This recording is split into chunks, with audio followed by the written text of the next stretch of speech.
Good morning, everyone. Jill here with North Texas Vegetable Gardening, canning recipes, a little bit of everything, and we are finally able to make our Calendula Salve, which I say salve, sorry, that's the Texan in me. But anyway, it's very easy to make. The longest part and the hardest part, I guess, is just collecting the flowers and the petals and what you want to include in your salve and letting it sit in a carrier oil, and we're using olive oil for about 28 days. Now, I started this on September the 12th. It was ready on October the 12th, but we had some life circumstances that interfered, so we're about 5 days past due. But you can see it did beautifully. We put it in a cool, dark space and just let it sit. And I will go ahead and put the first video to this in the description below so you can go and see how I made this. Now, I did add a little bit of lavender to mine, not much, just a little bit, to give it a little nice light scent. So Calendula Salve is good for first aid. It's good for burns. It's good for chapped skin, chapped lips, and right now, guys, as we're washing our hands incessantly, my hands are constantly chapped. I'm constantly looking for lotion to put on it, so I'm really excited to go ahead and make this and see how we do with it. I do have some more calendula out there in my tower of power, and we are really, guys, gearing up to grow our own medicinal plants on a regular basis and try to make our chapsticks, our salves, our teas, and if you've been following me, you know that we've made lots of tinctures from that tower of power. So tonight I'm going to pull quite a bit of that out of my tower of power, and I'm going to put it in our freeze dryer to go ahead and make some more teas and get ready for some of my seasonings for the holidays.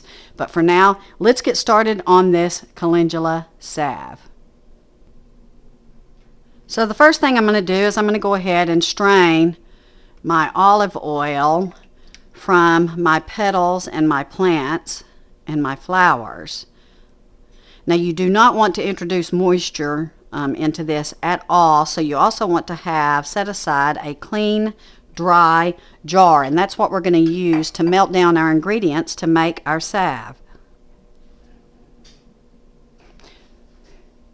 The ingredients, guys, are very simple. I'm using 100% natural beeswax. You can order it off Amazon or maybe one of your hobby stores, or you can go ahead and get it locally from a local beekeeper, which I might start scouting out here before too long because we are able to get local honey. So I need to find out who that fella or gal is and go ahead and try to get some beeswax from them. But anyway, so the three ingredients that you're going to use in this is the infused oil that you made, beeswax and coconut oil. And you're going to use a half a cup of your infused oil, and you're going to use a quarter cup of beeswax, and you're going to use a quarter cup of coconut oil. Now, you can add cocoa butter to this. I don't have any right now, or I would. That's probably going to be on my next batch. I'll go ahead and get some of that cocoa butter so it makes it a little bit more smoother and gives it a little bit more of a fragrance. But right now, this is what we have, and I am so excited to see how this turns out. So I was also able to pick up these little tins off of Amazon, very reasonably priced, guys. And this, it looks like I'm probably going to have enough oil to make several batches of this. Will be a great Christmas gift. And we all know how the world situation is right now, so you might start looking at making some homemade Christmas gifts. I even have some little chapstick tubes that I got very reasonably priced off Amazon as well, that I can make some chapstick too with my medicinals out there. Very excited to get all this going and see where we can go with this as we continue to move forward to stock up on medicinal herbs and plants.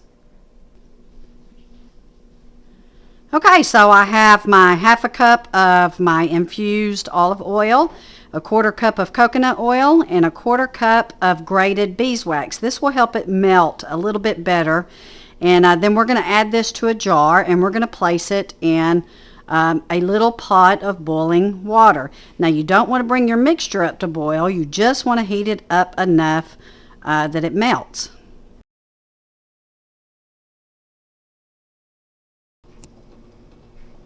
It is just about melted, so we will go ahead and get ready to pour it into our tins. So that made 4 of these tins, guys. I still have plenty of oil left.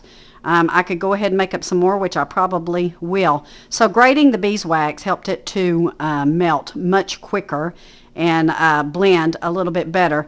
So yeah, I think I'm going to continue on with this, and I'll make more.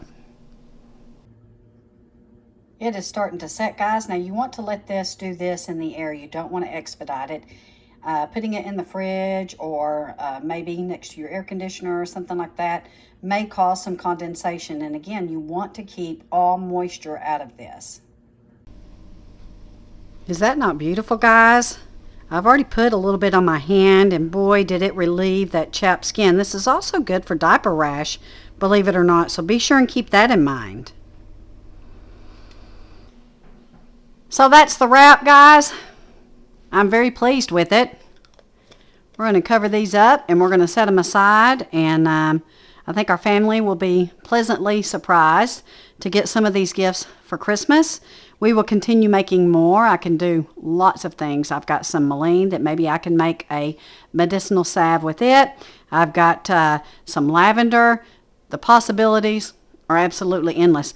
Thank you for watching. Be sure and hit that subscribe button. We got lots more things going on here at the farm, and lots more recipes coming up. The holidays are coming up. Our fall gardening is going into full swing. In fact, I want to update you on what I see growing out there. We had a very nice surprise. So hit that subscribe, hit that like button, and be sure and share our videos. Take care. God bless. Have a wonderful day.